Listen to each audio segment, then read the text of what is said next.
ರಘುವಂಶದಲ್ಲಿ ಹಲವಾರು ಪ್ರಖ್ಯಾತ ಚಕ್ರವರ್ತಿಗಳೆಲ್ಲ ಆಗಿ ಹೋಗಿದ್ದಾರೆ. ಆದರೆ ಅವರಲ್ಲಿ ಶ್ರೀರಾಮಚಂದ್ರ ಸಾರ್ವಭೌಮನ ಹೆಸರೇ ಮಂಗಳಕರವಾಗಿ ಬೆಳಗುತ್ತಾ ಇದೆ. ಇದಕ್ಕೆ ಕಾರಣ ಅವನು ಪರಮಾತ್ಮ ಅನ್ನೋದು ಒಂದಾದ್ರೆ, ಅವನು ಷೋಡಶ ಗುಣ ಸಂಪನ್ನ ಅನ್ನೋದು ಇನ್ನೊಂದು. ವಾಲ್ಮೀಕಿಗಳು ರಾಮಾಯಣವನ್ನ ಬರೆಯುವ ಮೊದಲು ಒಂದು ದಿನ ನಾರದರು ಅವರಲ್ಲಿಗೆ ಹೋಗಿದ್ದಾಗ ಅವರು ನಾರದರನ್ನ ಕೇಳಿದ್ರು, ಕೋಸ್ಮಿನ್ ಸಾಂಪ್ರತಂ ಲೋಕೆ ಗುಣವಾನ್ ಅಂತ. ಅಂದ್ರೆ ಈ ಲೋಕದಲ್ಲಿ ಈಗ ಪ್ರಕೃತದಲ್ಲಿ ಗುಣಶಾಲಿಯಾದವನು ಯಾರಿದ್ದಾನೆ ಅಂತ. ಗುಣ ಅಂದ್ರೆ ಯಾವ ಗುಣ?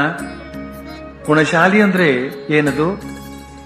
ಅವನು ಪರಾಕ್ರಮಶಾಲಿ ಆಗಿರ್ಬೇಕು, ಅವನು ಧರ್ಮಜ್ಞನಾಗಿರ್ಬೇಕು, ಅವನು ಸತ್ಯವಾಕ್ಯ ಪರಿಪಾಲನೆ ಮಾಡುವವನಾಗಿರ್ಬೇಕು, ಅವನು ಮಾಡಿದ ಸಂಕಲ್ಪವನ್ನು ಬಿಡದವನಾಗಿರಬೇಕು, ಅವನು ಪರಂಪರೆಯಾಗಿ ಬಂದ ಸದಾಚಾರದಲ್ಲಿ ನಿರತನಾಗಿರಬೇಕು, ಸರ್ವಶಾಸ್ತ್ರಗಳನ್ನ ಬಲ್ಲವನಾಗಿರಬೇಕು, ಸರ್ವ ಕಾರ್ಯ ದುರಂಧರನಾಗಿರಬೇಕು, ಅವನು ಪ್ರಿಯದರ್ಶನನಾಗಿರಬೇಕು, ಅವನು ಕೋಪವನ್ನ ಜಯಿಸಿದವನಾಗಿರಬೇಕು, ಅವನು ಅಹಂಕಾರ ರಹಿತನಾಗಿರಬೇಕು, ಅವನು ಅಸೂಯೆ ಇಲ್ಲದವನಾಗಿರಬೇಕು, ಅವನು ಯುದ್ಧಕ್ಕೆ ನಿಂತರೆ ದೇವತೆಗಳನ್ನೇ ಗೆಲ್ಲಬಲ್ಲವನಾಗಿರಬೇಕು, ಅವನು ಸೌಜನ್ಯದಿಂದ ಕೂಡಿರಬೇಕು, ಮಾಡಿದ ಉಪಕಾರವನ್ನ ಸ್ಮರಿಸುವವನಾಗಿರಬೇಕು, ಅವನು ತೇಜೋವಂತನಾಗಿರಬೇಕು, ಅವನು ಶೀಲವಂತನಾಗಿರಬೇಕು.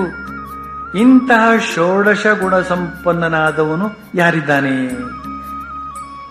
ಅಂತ ಕೇಳ್ತಾರೆ ವಾಲ್ಮೀಕಿ ಮಹರ್ಷಿಗಳು. ಈ ಪ್ರಶ್ನೆಗೆ ನಾರದರು ತುಂಬಾ ಸಂತೋಷದಿಂದ ಉತ್ತರ ಕೊಡ್ತಾರೆ. ಯಾಕೆಂದ್ರೆ ಗುಣವಂತ ಇದ್ದಾನೆ ಅಂತ ಕೇಳ್ತಾ ಇದ್ದಾರೆ ಅವರು. ನೀವು ಕೇಳುವಂತೆ ಈ 16 ಗುಣಗಳಿಂದಲೂ ಕೂಡಿರ್ತಕ್ಕಂಥವನು ಒಬ್ಬ ಇದ್ದಾನೆ. ಅವನೇ ರಘುವಂಶದಲ್ಲಿ ಅವತರಿಸಿದ ಶ್ರೀರಾಮಚಂದ್ರ ಅಂತ.